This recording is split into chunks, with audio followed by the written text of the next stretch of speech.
Introducing the Current Affairs Workbook. It is an activity-driven learning comprising summaries, quick facts, MCQs, true-false statements, mains practice questions, and ethics case studies, consolidated into a comprehensive workbook. Dive into our monthly magazine summary, a concise overview capturing key insights, events, and trends of the month. Unlock the power of our Quick Facts block, your rapid reference toolkit with essential facts, figures, and critical statistics. Experience our dynamic activities like MCQs and true-false statements to subjective questions and ethics case studies that refine your analytical thinking and articulation skills. Track your progress with our dedicated self-evaluation page, your personal growth monitoring and improvement tool.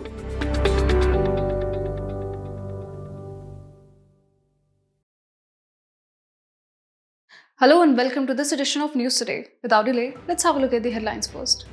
French government collapses in no confidence vote. Union Minister of Railways introduced the Railways Amendment Bill 2024 in Lok Sabha.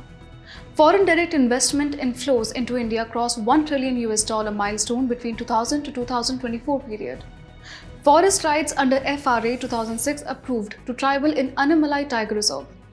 India achieves a landmark milestone in advancing digital public infrastructure under the Digital Agriculture Mission. India expands the world's largest grain storage plant in the cooperative sector.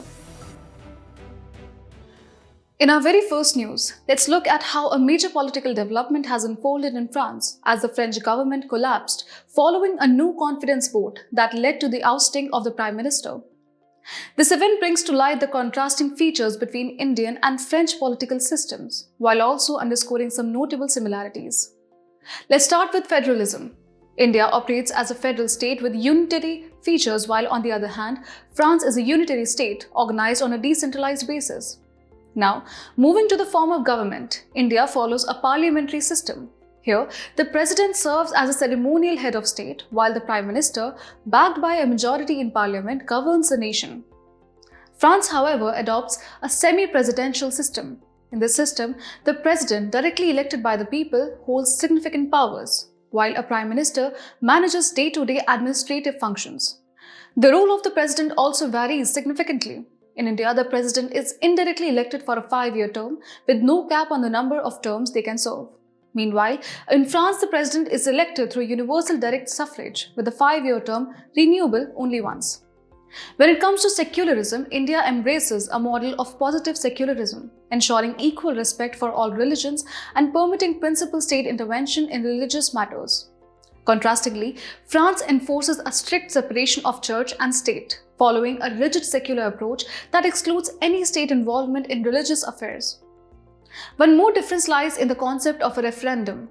While the Indian constitution does not explicitly provide for referendums, the French constitution explicitly incorporates them, allowing the public to directly vote on key legislative matters. However, despite these differences, India and France share some important similarities in their political systems. Both nations have written constitutions, bicameral parliaments, and an independent judiciary that safeguards the principle of justice and democracy. In a significant move, the Union Minister of Railways introduced the Railways Amendment Bill 2024 in the Lok Sabha. This bill seeks to repeal the 1905 Act and integrate its provisions related to the Railway Board into the 1989 Act, thereby giving it a statutory status. To understand the context, the Indian Railway Board Act 1905 provides that the central government may invest its powers and functions with respect to railways in the Railway Board. Let's now look at the key provisions of the bill. First, the bill proposes the constitution of a body known as the Railway Board. The central government will prescribe the number of members, their qualifications, experience, terms and conditions of service, and the manner of appointment for the chairman and members of the board. This board will act as the apex decision-making body for Indian Railways, ensuring efficient management and policy implementation. Moreover, the bill seeks to provide greater autonomy to railway zones. This move is aimed at improving operational efficiencies and decentralizing powers, thus enabling more localized decision-making. In addition, the bill introduces the concept of an independent regulator. This regulator will oversee various aspects of Indian Railways, including tariffs, safety, and private sector participation. This could ensure greater accountability and transparency within the sector. However, it's important to note that the bill retains the current organizational structure of Indian Railways, meaning that the overall structure will remain largely unchanged. Now, let's consider the potential impacts of this bill. On one hand, the functioning and independence of the Railway Board will be enhanced, making it more efficient. On the other hand, decentralization and empowerment of railway zones can lead to faster decision-making. Furthermore, the establishment of an independent regulator could promote transparency and accountability, ensuring fair practices within the sector. Finally, the bill could pave the way for increased private sector participation, which could lead to higher fares and reduced government subsidies. In conclusion, the Railways Amendment Bill 2024 represents a major step in reforming the governance structure of Indian Railways, aiming for greater efficiency, autonomy, and transparency in its operations. In a remarkable achievement, India has crossed the milestone of receiving over $1 trillion in foreign direct investment inflows between the period of 2000 and 2024. This landmark underscores India's growing appeal as a global investment destination. According to the Ministry of Commerce and Industry, FDI inflows since 2014 have surged to approximately $667 billion, an impressive 119% increase over the preceding decade from 2004 to 2014. This growth highlights India's evolving economic landscape and its efforts to attract international investors. Now, let's take a closer look at the major source countries for these investments. Mauritius leads the pack, contributing 25% of total FDI inflows, followed closely by Singapore at 24% and the USA at 10%. Other key contributors include the Netherlands, Japan, the UK, the UAE, Germany, Cyprus, and the Cayman Islands. Moving on to the key sectors attracting the most FDI. The services sector leads with 16% of total inflows, followed by computer software and hardware at 15%. Trading and telecommunications round out the list with 7% and 6% respectively. So what exactly is foreign direct investment? It refers to investments made by foreign entities in unlisted Indian companies or in 10% or more of the post-issue paid-up equity capital of listed companies. Importantly, it represents a largely non-debt creating capital flow. The significance of FDI cannot be overstated. It facilitates transfer of technology, introducing advanced capital inputs that are otherwise difficult to acquire through financial investments or trade in goods and services. Additionally, recipients of FDI often gain employee training in the course of operating the new businesses, which contributes to human capital development in the host country. Moreover, profits generated by FDI contribute to corporate tax revenues in the host country, and it also helps maintain a stable balance of payment and support the value of the rupee. Government policies have played a pivotal role in fostering this investment climate. Notably, most sectors excluding certain strategically important ones are open for 100% FDI under the automatic route, which accounts for nearly 90% of total inflows. Efforts to reduce bureaucratic hurdles have been substantial, with over 42,000 compliances reduced and more than 3,800 provisions decriminalized under initiatives like the Jan Vishwas Amendment of Provisions Act 2023. Additionally, the National Single Window System portal developed by the Department for Promotion of Industry and Internal Trade has streamlined regulatory approvals and services, providing a one-stop solution for businesses. In a significant development, the district level committee has approved community and individual rights under the Forest Rights Act 2006 for tribal settlements in the Anamalai Tiger Reserve or ATR. The rights have been granted to the Nagaratu 1, Nagaratu 2 and Chinnarpati tribal settlements in the region. Now, let's take a look at the Forest Rights Act or FRA 2006. Scheduled Tribes and Other Traditional Forest Dwellers Recognition of Forest Rights Act, popularly known as FRA, was enacted in 2006. The objective is to undo historical injustice occurred to forest-dwelling communities, ensure their livelihood and food security, etc. Moving on to its key features, the Forest Rights Act recognizes both individual and community rights. Under individual rights, it includes the right to self-cultivation, habitation, and in situ rehabilitation. For community rights, the Act grants access to grazing, fishing, and water bodies within forests as well as the right to intellectual property and traditional knowledge, and the right to protect traditional customary rights. The FRA stipulates that any member or community that has lived in the forest for at least 3 generations or 75 years before December 13, 2005 is eligible to claim these rights. However, it also ensures that critical wildlife habitats of national parks and sanctuaries must remain inviolate for the purpose of wildlife conservation. The process for vesting forest rights begins at the Gram Sabha, with the authority to initiate a process for determining the nature and extent of individual or community forest rights. This is followed by the subdivisional level committee constituted by the state government, which examines resolutions passed by Gram Sabha. And the final approval of forest rights is granted by the district level committee. However, the implementation of the Forest Rights Act has faced challenges. The Kaka Committee has pointed out that issues such as arbitrary claim rejections, the lack of deadlines for claims, and the unaddressed rights of those displaced by development projects. The recent approval of rights in Anamalai Tiger Reserve marks a step forward in the recognition and implementation of the Forest Rights Act, ensuring justice for forest-dwelling communities. In a significant development, India has reached a major milestone in advancing its digital public infrastructure or DPI under the Digital Agriculture Mission. Gujarat has become the first state in the country to generate farmer IDs for 25% of the targeted number of farmers. Following suit, states like Madhya Pradesh with 9% and Maharashtra with 2% have also initiated the process of generating farmer IDs. Other states such as Uttar Pradesh, Assam, Chhattisgarh, Odisha, and Rajasthan are similarly starting this important initiative. Now, let's talk about the farmer ID. This ID is a unique digital identity for farmers based on Aadhaar and is dynamically linked to the state's land records system. This means the farmer ID gets automatically updated with the changes in the land record details of an individual farmer. The farmer ID, in combination with digitally captured crop zone data under the Digital Agriculture Mission, is set to offer several farmer-centric benefits. These include simplified and seamless access to government schemes, streamlined, paperless and contactless crop loans and credit that can be processed in just an hour, personalized agricultural extension services tailored to individual needs, direct and transparent benefit transfers, and finally, enhanced market connectivity and improved financial inclusion.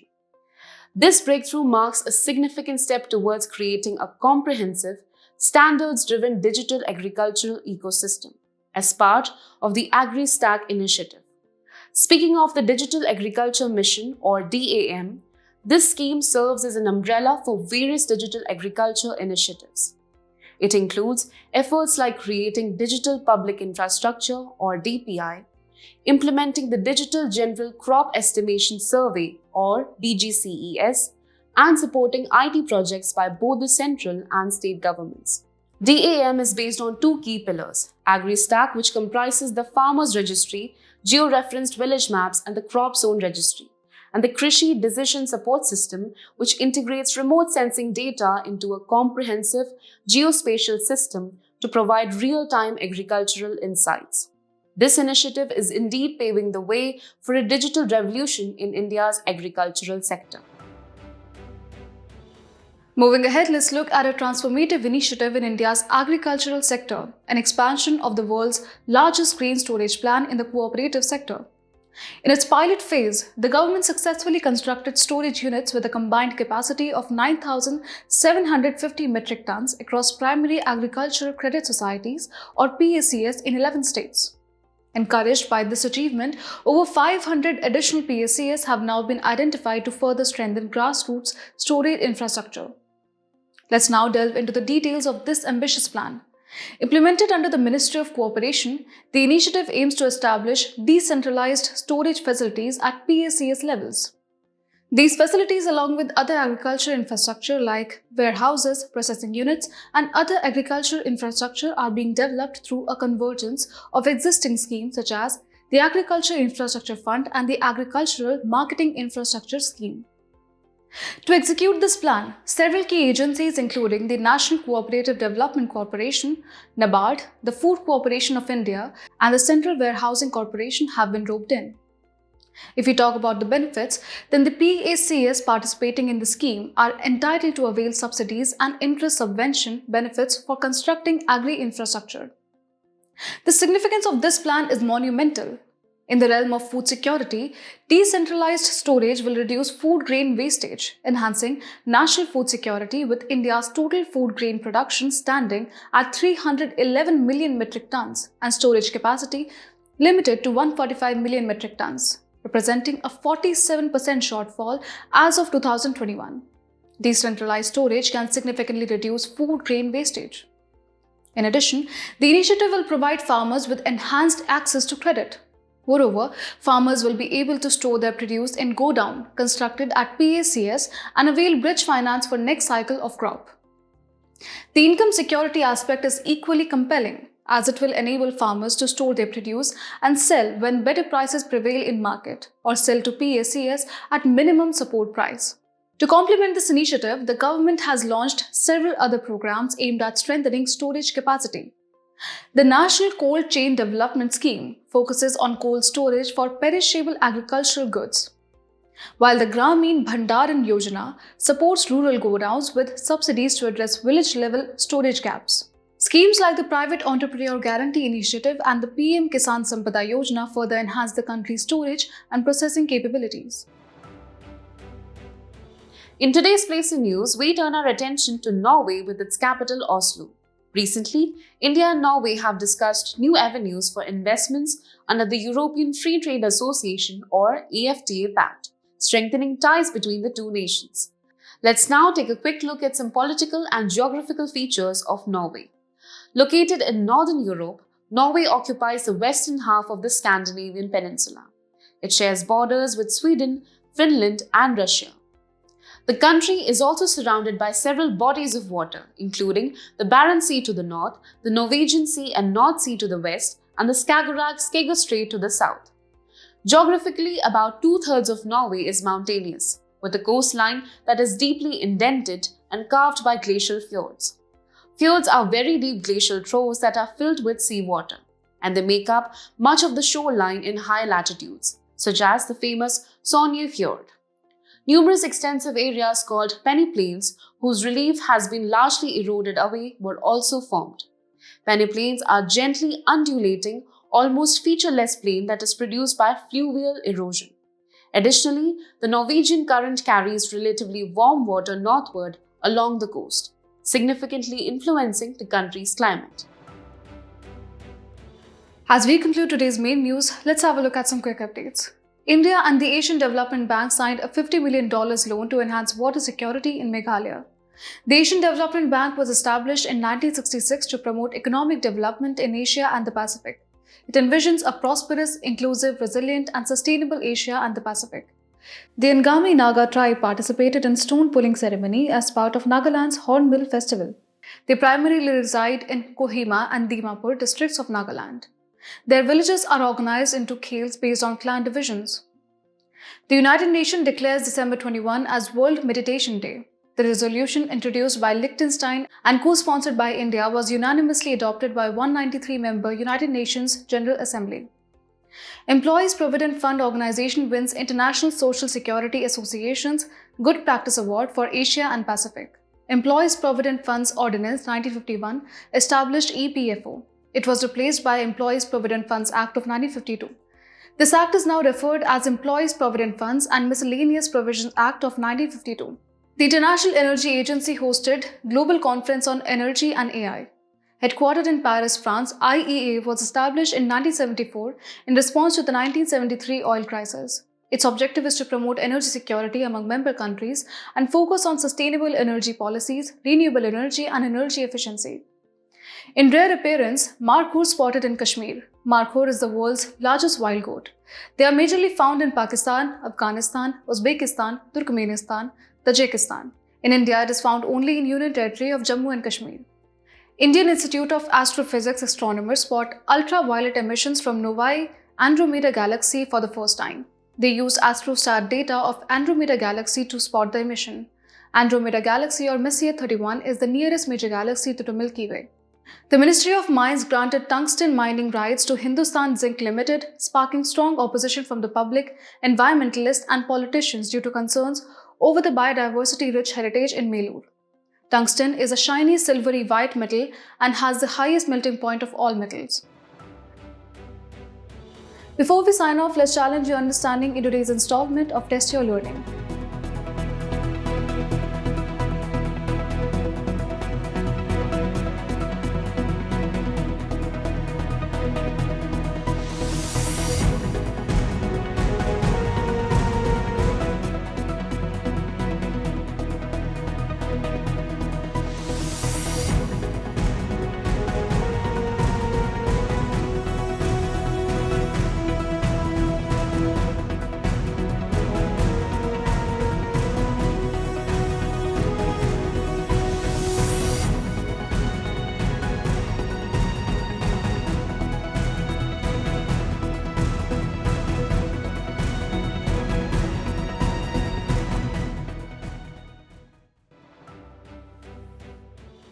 Thank you for joining us. We hope you found this episode of News Today engaging. For solutions to the quiz and to access the PDF version of News Today, please visit the provided links in the description below.